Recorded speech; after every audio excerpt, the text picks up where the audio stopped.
8th standard chapter 1 numbers exercise 1.4ல 4th question என்ன கொடுத்திருக்காங்கன்னு பாத்தீங்கன்னா examine whether everything is a perfect square. அதாவது கொடுக்கப்பட்ட numbers எல்லாமே என்னென்ன கேக்குறாங்கன்னு பாத்தீங்கன்னா perfect square தமிழ்ல பாத்தீங்கன்னா முழு வர்க்கமாக இருக்குமா அப்படினு சொல்லிட்டு கேக்குறாங்க. So first perfect square னா என்ன அல்லது perfect cube னா என்ன square numbers னா என்ன அப்படிங்கற ஒரு கான்செப்டை நான் ஷார்ட்ஸா அப்லோட் பண்ணியிருக்கேன்.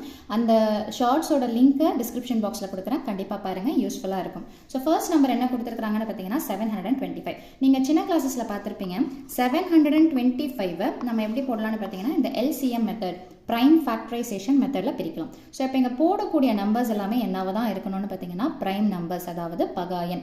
prime numberனா என்ன அப்படின்றதோட ஷார்ட்ஸும் உங்களுக்கு அப்லோட் பண்றேன், அதை பார்த்துக்கோங்க. சோ 5ல முடியறதுனால நான் என்ன பண்ணணும்னு பாத்தீங்கன்னா 5 டேபிளை யூஸ் பண்றேன். அப்ப அந்த 500 நம்பர் 5 டேபிளையும் 1 டேபிளையும் தான் போமே தவிர வேற எந்த டேபிளையும் போகாது. அந்த மாதிரி இருக்கிறது தான் நம்ம prime number பகாயன் அப்படின்னு சொல்லுவோம். ஸோ 5ன்னு சொல்லிட்டு போட்டுக்கோங்க. ஃபர்ஸ்ட் எப்பவுமே ஒரு நம்பர் எடுத்துக்கோங்க. அந்த எடுக்கக்கூடிய ஒரு நம்பர் இந்த நம்பரை விட ஜாஸ்தியாக இருந்தால் நீங்கள் சிங்கிள் நம்பராகவே வச்சு ப்ரொசீட் பண்ணலாம். ஒருவேளை எடுக்கக்கூடிய முதல் நம்பர் சின்னதாக இருந்ததுன்னா இதை விட 2 நம்பராக எடுத்துப்பீங்க. இப்போ 7 5 விட பெருசாக இருக்கிறதுனால நீங்கள் இதை மட்டும் சிங்கிள் நம்பராக எடுத்து ப்ரொசீட் பண்ணலாம். ஸோ 5 டேபிளில் 7 மேக்ஸிமம் எத்தனை டைம்ஸ் போகலான்னு பார்த்தீங்கன்னா 1 time. So 5 1s are 5 6 7 reminder எவ்வளோ வந்துருச்சுன்னு பார்த்தீங்கன்னா 2. அப்போ 2 2னா என்னன்னு பார்த்தீங்கன்னா 22. ஸோ 5 டேபிளில் திரும்ப 22 எத்தனை டைம்ஸ் போகும்னு பார்த்தீங்கன்னா 5 4s are 20 ரிமைண்டர் எவ்வளோ வரும்னு பார்த்தீங்கன்னா 2.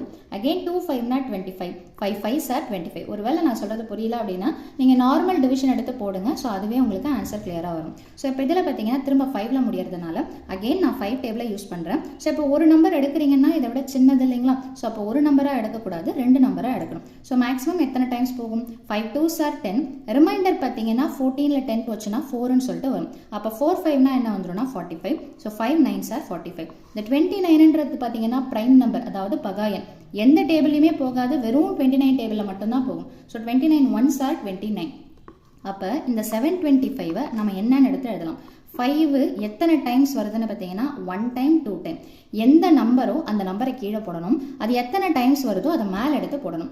இன்டூ அடுத்தது என்ன நம்பர் வருது 29. எத்தனை டைம்ஸ் தான் வருதுன்னு பார்த்தீங்கன்னா 1 டைம். பவரில் 1 போட்டாலும் போடலனாலும் நோ ப்ராப்ளம். 1ன்றதை அடையாளப்படுத்தி காமிக்கணுன்ற அவசியம் கிடையாது. ஆக்சுவலாக பர்ஃபெக்ட் ஸ்கொயர்னாலே என்ன நம்பர் வரும்னு பார்த்தீங்கன்னா 2ன்றது வரும். ஸோ அப்படி பார்த்தீங்கன்னா பேரா வர்றதுன்றத கூட சொல்லலாம். 5ன்றது டபுள் டைம்ஸ் வந்திருக்குது, ஆனால் 29 டபுள் டைம்ஸ் வந்திருக்கா அப்படின்னு பார்த்தீங்கன்னா வரல.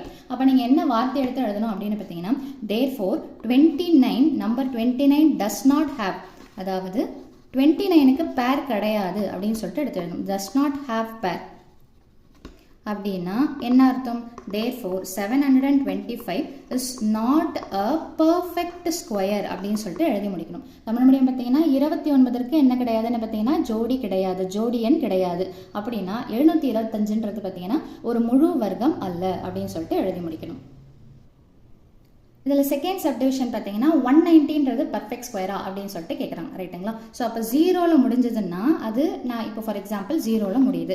இது 10 டேபிளில் ஈஸியாக போகுமே அப்படின்னு பார்த்தீங்கன்னா 10ன்றது பார்த்தீங்கன்னா ப்ரைம் நம்பர் கிடையாது. ஏன்னா இது 2 டேபிளில் போகும், 5 டேபிளில் போகும், 1 டேபிளில் போகும், 10 டேபிளில் போகும். 2த்துக்கு மேலே இருந்ததுனாலே அது ப்ரைம் நம்பர் கிடையாது, ஓகேங்களா? ஸோ அப்போ 0ல போகுது அப்படின்றதுனால நான் என்ன பண்ணுறேன்னா 5 போடலாமான்னா தாராளமாக போடலாம். ஏன்னா 5ன்றது 1 டேபிள் 5 டேபிளில் மட்டும்தான் போகும். ஸோ அப்போ நான் சொன்ன மாதிரி ஃபர்ஸ்ட் 2 நம்பர் தான் எடுக்க முடியும், ஒரு நம்பர் எடுக்க முடியாது. ஸோ மேக்ஸிமம் எத்தனை டைம்ஸ் போகும்னு பார்த்தீங்கன்னா 3 times. So 5 3s are 15. So 19ல 15 போச்சுன்னா என்ன வரும்னு பார்த்தீங்கன்னா 4. இந்த ரிமைண்டரை தான் நான் தூக்கி இங்கே போடுறேன். நீங்கள் டிவைட் பண்ணீங்கன்னா இறக்கி போடுவீங்க பார்த்தீங்களா, அந்த கான்செப்ட் தான் அது. ஸோ 4 0னா 40. அப்போ எத்தனை டைம்ஸ் வரும்னா 5 8s are 40. இப்போ 38ன்னு நிற்கிது. 8ல முடியறது ஈவன் நம்பர் இரட்டை எண் அப்படின்னா கன்ஃபார்மாக எந்த டேபிளில் போகணும்னு பார்த்தீங்கன்னா 2 டேபிளில் போகும். ஸோ ஒரு நம்பர் எடுத்துக்கோங்க, ஏன்னா இதை விட இது பெருசாக இருக்குது. So 2 1s are 2. ரிமைண்டர் என்ன வரும்னா 3. ரிமைண்டர் என்ன வரும்னு பார்த்தீங்கன்னா 1 18னா என்னன்னு பார்த்தீங்கன்னா 18ன்னு வரும். So 2 9s are 18. 19 எந்த டேபிளுமே போகாது, வெறும் 19 டேபிளில் மட்டும்தான் போகும். ஸோ இந்த 190 நம்ம எப்படி பிரித்து எடுத்து எழுதலாம்? 5ன்ற நம்பர் எத்தனை டைம் வருது? 1 டைம் தான் வருது. நான் ஏற்கனவே சொன்னேன் பவரில் 1 போட்டாலும் போடலனாலும் நோ ப்ராப்ளம். ஸோ இன்டூ அடுத்தது 2ன்றது எத்தனை தடவை வருது? 1 டைம். அதே மாதிரி 19ன்றது எத்தனை தடவை வருது? 1 டைம். இந்த இடத்துல பார்த்தீங்கன்னா எதுக்குமே பேர் இல்லை. நம்ம போடுற சம்பளம் 1த்துக்கு பேர் இல்லைனாலே அது பர்ஃபெக்ட் ஸ்கொயர் கிடையாதுன்னு சொல்லிடுவோம். ஆனால் இங்கே எதுக்குமே என்ன கிடையாதுன்னு பார்த்தீங்கன்னா பேரே கிடையாது. ஸோ அப்போ the given is not a perfect square அப்படின்னு சொல்லிட்டு எழுதி முடிச்சிருங்க. கொடுக்கப்பட்டது என்ன கிடையாதுன்னு பார்த்தீங்கன்னா முழு வர்க்கம் அல்ல அப்படின்னு சொல்லிட்டு எழுதி முடிச்சிடணும். தேர்ட் சப்டிவிஷன் பார்த்தீங்கன்னா 841 841 ஒன்னில் முடியுது. அப்போ இதை 3 டேபிளில் போகுமா அப்படின்னா சும்மா செக் பண்ணி பாருங்கள். 841 3ஆல் டிவைட் பண்ணி பாருங்கள். So 3 2s are 6 remainder 2 3 8s are 24 remainder 1. So அப்போது ரிமைண்டர் 0ன்னு வந்ததுனா தான் கொடுக்கப்பட்ட நம்பர் அந்த டேபிளில் போகுதுன்னு சொல்லிட்டு அர்த்தம். ஆனால் 841 கண்டிப்பாக ஒரு டேபிளில் போகும். எந்த டேபிள் அப்படின்னு பார்த்தீங்கன்னா 29s are 841. ஸோ இது பெரிய டேபிள்ன்றதுனால உங்களுக்கு ஞாபகம் வச்சுக்கிறது கஷ்டமாக இருக்கும். அந்த நம்பரை பார்த்துக்கோங்க.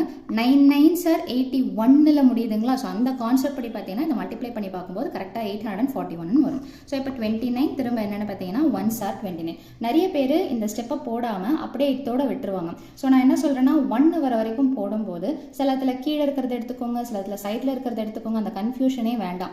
எல்லாமே நீங்கள் ஒரே சைடாக போட்டுட்டிங்கன்னா எதுவாக இருந்தாலும் நீங்கள் இந்த சைடில் இருக்கிறத மட்டும் பார்த்தா போதும்ன்ற ஒரு கிளாரிட்டியோடு இருக்கும். ஸோ அப்போது 841 நம்ம எப்படி பிரித்து எடுத்து எழுதலாம்? ஸோ 29 எத்தனை டைம்ஸ் வருது? 2 டைம்ஸ். எந்த ஒரு நம்பர் பேராக எழுத முடியுதோ அதை பிரிக்கக்கூடிய நம்பர் என்னன்னு பார்த்தீங்கன்னா 841. அப்போ 841ன்றது என்னென்னு பார்த்தீங்கன்னா இஸ் அ பர்ஃபெக்ட் ஸ்கொயர். கொடுக்கப்பட்டது ஒரு முழு வர்க்கம் அப்படின்னு சொல்லிட்டு எழுதணும். இதில் லாஸ்ட் சப்டிவிஷன் பார்த்தீங்கன்னா 1089, அதாவது 1089. எப்போவுமே இந்த மாதிரி நீங்கள் ப்ரைம் ஃபேக்டரைசேஷன் மெத்தட், அதாவது பகாக்காரணி முறை போடும்போது நம்பரை ஒட்டி ஒட்டி எழுதாதீங்க, கொஞ்சம் கேப் விட்டு எழுதுங்க. அதுக்காக ரொம்ப கேப்பும் விட்டுறாதீங்க, மாடரேட்டாக எடுத்து எழுதுங்க. இப்போ 9ல் முடியறதுனால கண்டிப்பாக 2 டேபிளில் போகிறதுக்கு வாய்ப்பே கிடையாது. அப்போ அடுத்த ஆப்ஷன் என்னது? 3 டேபிளில் போகுதா நம்ம செக் பண்ணி பார்ப்போம். ஸோ ஃபஸ்ட்டு 3 போடுறேன். நீங்கள் வேணும்னா டிவைட் பண்ணி பார்த்துட்டும் போகலாம், இல்லைன்னா இப்படியே டைரெக்டாக கூட போடலாம். ஸோ அப்போ ஃபஸ்ட்டு 2 நம்பர் எடுத்துக்கணும். ஏன்னா ஒரு நம்பர்னு எடுக்கும்போது அது 3 விட கம்மியாக இருக்கிறது 2 நம்பர் எடுத்துக்கிறோம். ஸோ மேக்ஸிமம் 10ன்றது எத்தனை டைம்ஸ் போகலாம்னு பார்த்தீங்கன்னா 3 3s are 9. அப்போ 10ல் 9 போச்சுன்னா என்ன வரும்னு பார்த்தீங்கன்னா 1. இங்கே டேபிள் இருக்கணும், இங்கே எத்தனை டைம்ஸ் போகுதுன்றதை எழுதணும். ஓகேங்களா? ஸோ 18னா என்ன வந்துடும்னு பார்த்தீங்கன்னா 18. அப்போ 3 டேபிளில் 18 எத்தனை டைம்ஸ் போகும்னு பார்த்தீங்கன்னா 6 டைம். அதே மாதிரி 9ம் போகும். So 3 3s are 9. அப்போது இந்த மொத்த நம்பரும் 3 டேபிளில் போகுது. நெக்ஸ்ட்டு இது எல்லாமே 3ல் போகக்கூடிய நம்பர் தான். அப்போ தாராளமாக திரும்ப என்ன பண்ணலான்னு பார்த்தீங்கன்னா 3 டேபிளாலே டிவைட் பண்ணும். ஃபஸ்ட்டு இங்கே போடணும், அதுக்கப்புறமா தான் இங்கே நம்பர் வரும். ஸோ இது சேர்ந்து ஒரு வேல்யூ கிடையாது. இங்கே போட்ட பிறகு எத்தனை டைம்ஸ்ன்றது கீழே வரணும். So 3 1s are 3 3 2s are 6 3 1s are 3.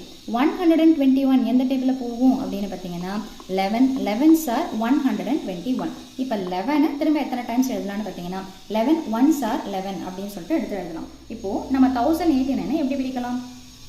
1089 is equal to 3ன்ற number எத்தனை டைம்ஸ் வருதுன்னு பார்த்தீங்கன்னா 2 டைம்ஸ் இன்டூ 11ன்ற நம்பர் எத்தனை டைம்ஸ் வருதுன்னு பார்த்தீங்கன்னா 2 டைம்ஸ்.